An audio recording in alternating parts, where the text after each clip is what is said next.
kindergartners. So on Monday, we started a new text set called The Place You Call Home. And we read a book called A House is a House for Me. That was about a lot of different houses, and some of them a bit far fetched, if you remember. Um, Today, we're going to read the second book in our text set, and it is a nonfiction book called Houses and Homes.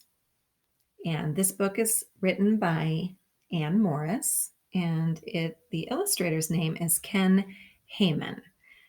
If you look closely at the front cover of this book, you can see that Ken did not make the illustrations by drawing or painting them. He made the illustrations by taking photographs with a camera. So in this book, you'll see a lot of photographs of different types of homes and different people who live in those homes all around the world.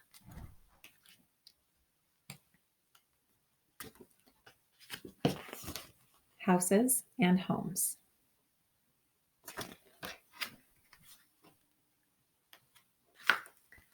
The world is full of houses.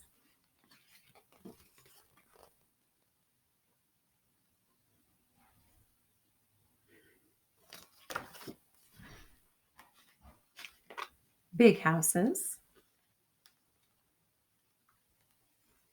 little houses.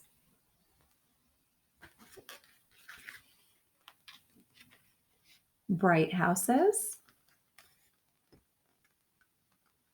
white houses.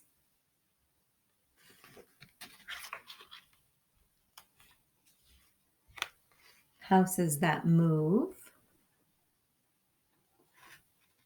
You see these houses that move.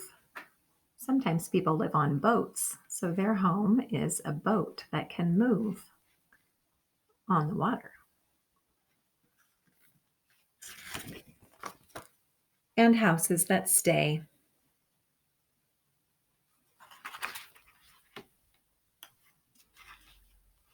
In a row.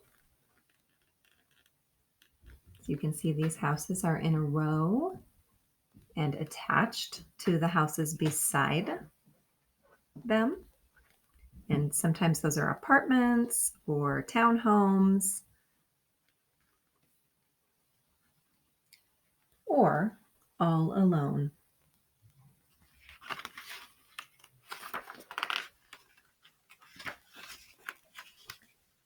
Filled with families.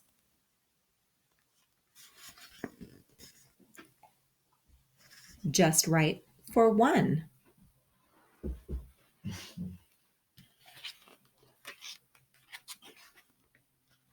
Build your house with what is handy. Wood. In some places, there's plenty of wood, so wood is handy to build a house with, but other places don't have as much wood available to use, so they might use something different. This page says, or stone.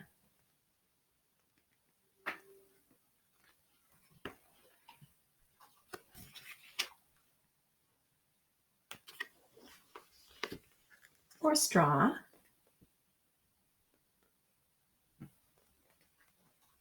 Or mud.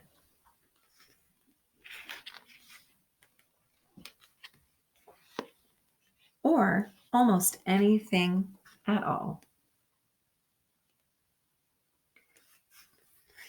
Weave it, nail it,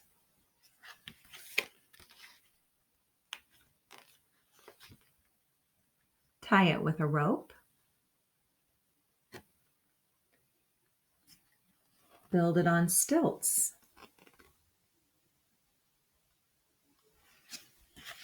So stilts are posts, and sometimes you might see a person using stilts to walk on to make them taller. These houses are on stilts for a different reason. Well, it does make them taller, but there's a reason for that. As you can see, there's a lot of water around these houses. And so when there's a lot of water around, We might have to think about flooding. If the water gets too high, it could get into the house. So the people build the houses on stilts to try to prevent that from happening.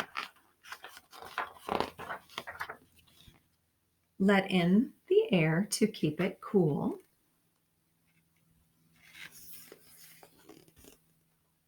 Fill in the cracks to keep it warm.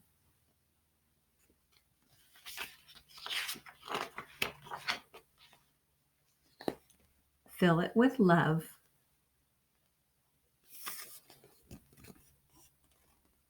And make it a home.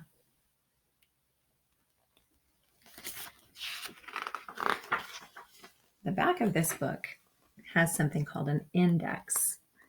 So the author, Anne Morris, wanted to give us more information. This has a lot of information. There's way too much here for me to share it with you right now. But an index is a really cool feature in a nonfiction book, sometimes in some nonfiction books. And so if you're looking for more information for something that you saw in the book, you can flip to the index and you can get a little bit more information. So this book has a little photograph and a little bit of text that tells more about that part of the book. So indexes are very helpful to help us learn more from nonfiction books.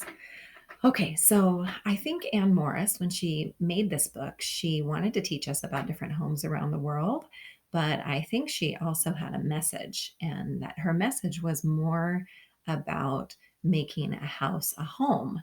And what makes a house a home is not what it's built with, but what is inside the home and the things that we love about our home. So it might be the people who live there, it might be the animals who live there, it might be the cozy spots where we can curl up and do the things that we love, or it might be the table that we gather around with our family to play games or eat meals together. Or perhaps it's the yard around the home that is a good place to play or spend some time outside. So I want you to think about your home, and I want you to think about what makes it a home, what makes it a place that you love to be. And I'm going to put an activity on Seesaw and have you share a little bit of that information as a writing activity today. So look for that writing activity on Seesaw. And I can't wait to hear from you about the things that you love about your house that make it a home. Thanks for listening. Bye.